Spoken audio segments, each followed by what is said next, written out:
I really like John and the butter and egg man.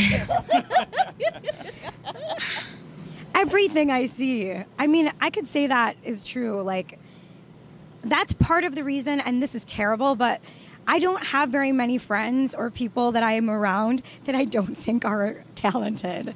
Because that's part of what draws you in, I think, that you feel so attracted to a person's energy and talent, and that's a big part of who they are.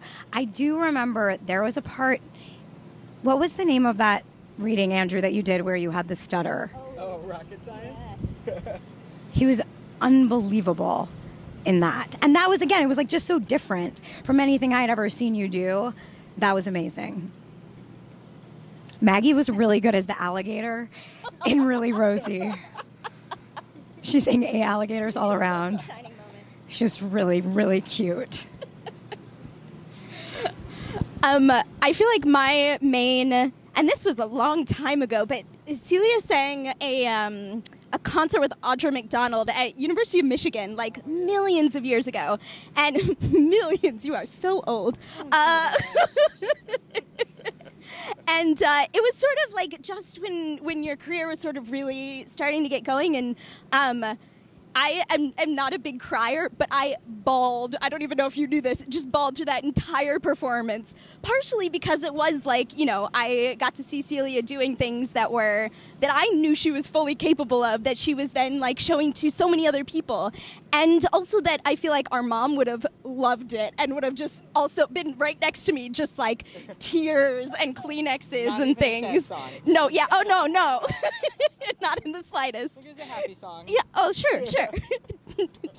No discrimination with the crying. Just, yeah. And I feel like that was one moment with Celia that I remember. And I feel like, Andrew, every time I see you do something, I am so surprised that it's so different from what I've seen you before, where I feel like you've played enough roles that are sort of similar that you could do the same thing with them all the time. But every time I'm like, I had no idea that existed. Like it's such a exciting thing to see and to get to experience sort of the new dimensions of the different characters. So I love it.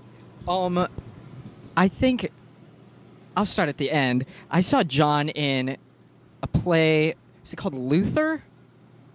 That blew my mind, where he played, at first, just like a sweet little John Conlee type who took a dark turn. And it was incredibly funny, but he was playing it so just dark and sad and serious. I was like, that John Conlee has got the goods.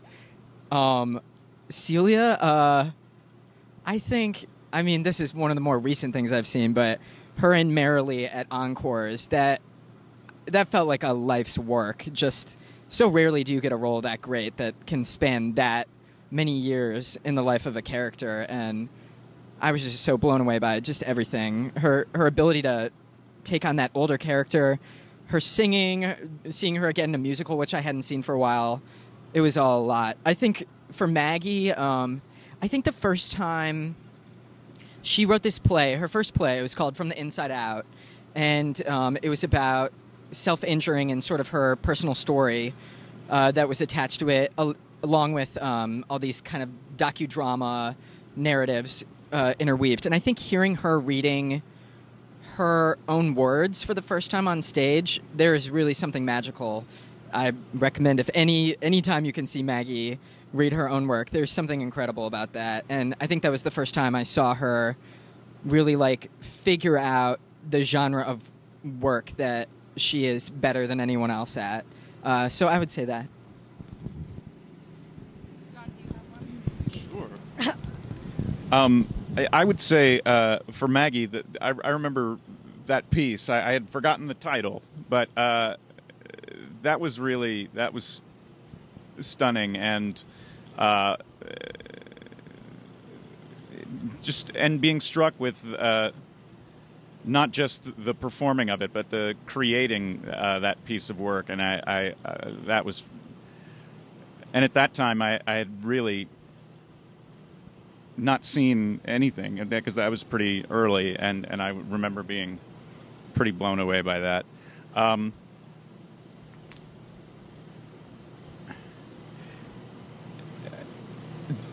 watching both Celia and Andrew on stage, I feel like every time I'm pretty overcome with pride, and I certainly the moment that I was sitting next to Celia because she was nominated for a Tony and Andrew was performing on stage, that was pretty thrilling. And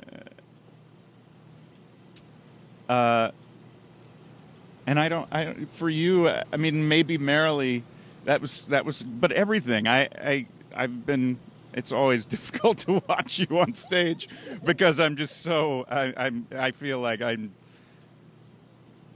it's so deeply affected by everything that you do. That.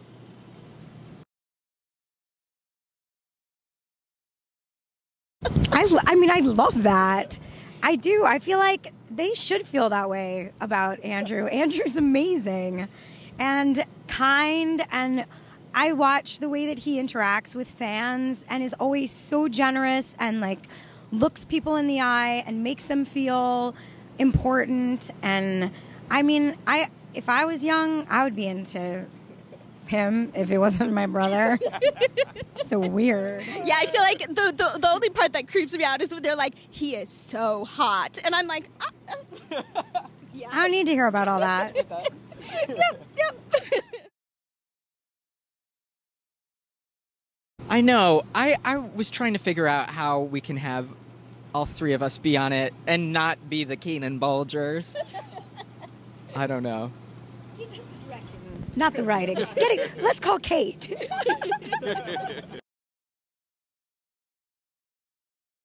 I feel like Maggie and I definitely have a lot about Celia because she, older sister, would definitely test our limits of gullibility sometimes. Do you remember the baker's chocolate situation? So Vaguely. we never got sugar as children because our parents were hippies, and so we're, like, Kix was a sugar cereal. And Celia one day comes up to Andrew and I and is like, you guys, I got you some chocolate. You have to come over here. And we were like in the corner of the kitchen just salivating. Like, we were so excited. And she hands us these 2 little chunks of chocolate. And Andrew and I just like, it's unsweetened, like completely. Like chili. Yeah. To give it like a depth of flavor. Celia fully gave us baker's chocolate. Did I laugh? Oh, So hard. you thought it was. Yeah. You guys think it was funny? No. We thought we were getting chocolate. There were a lot of stories like that as a kid, I think. There's also, like, for years, I don't know exactly how it happened, but in our backyard, we were, like, running around, and there was a just dead bird in the backyard where we were like, ah! And I think Maggie did touch it first. And I was dared, I believe. right. And we're just like, okay. And so then Maggie had the dead bird touch. And to this day, once in a while, I will get a PS and an email that's like, you have the dead bird touch. I mean, we would do it like years later where someone would just be like, you have the dead bird touch. So that is something that has gone on for a long time that I don't think that many people know about. Because it's weird. Really weird. I'll tell you that John, you might not know this about John, but he loves an outdoor television show about, like, how to start a fire with no wood, and is, like, so fascinated in, like, survival skills, which has made me weirdly also a little more interested and that sort of thing. Like, how would you build a hut out of nothing in the middle of the forest? Like, I know more about that now. It's not the best story. I don't know anything. Exactly. All the We KBs will are moving be over to that apartment. Right. No, I enjoy watching that stuff. I don't know how to do any of it. Right. Practical skills. Right. There's a possibility that Celia and I may have at one time made some brownies that were special brownies. And again, I can't confirm that this is something that happened. And we may have left some in our freezer. And Maggie and a group of women that she was creating a piece with may have come over while we were gone and may have gotten into the brownies, not knowing that these were special brownies. That may have happened. I can't confirm because, who knows what the truth of anything is. But there's a chance that may have happened.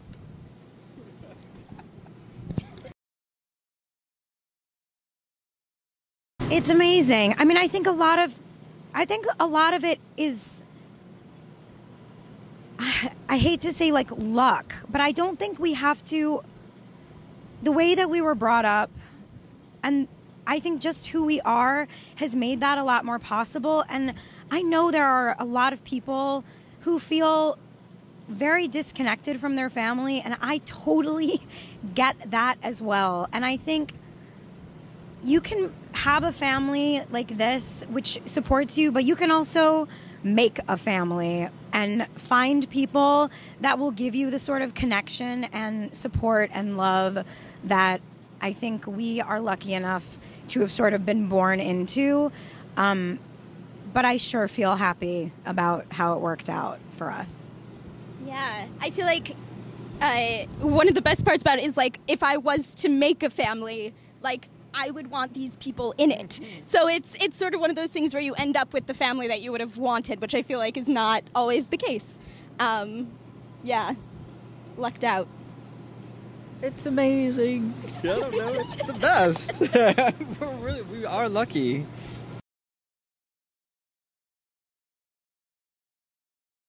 I want some. We want some. I mean, in the future. And I think, sooner rather than later.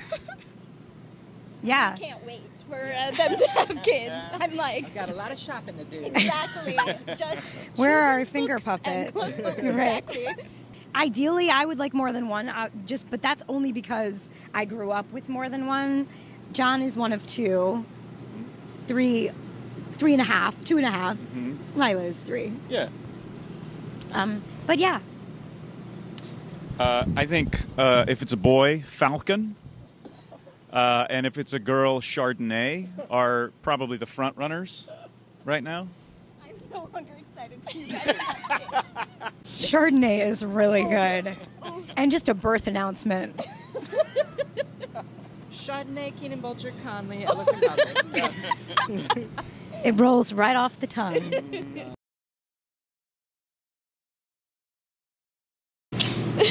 Well, we were just talking about, actually, the article that you wrote about the Keenan-Bolgers, where it was like the political activism side of things, but also doing theater because loving theater and, because of believing in what it can do as an art, and that, and that those two things aren't as unusual as they may seem, of a match as they may seem. And I think just being good people in general, who are in it to fight the good fight and to make the world a better place in whatever way that happens.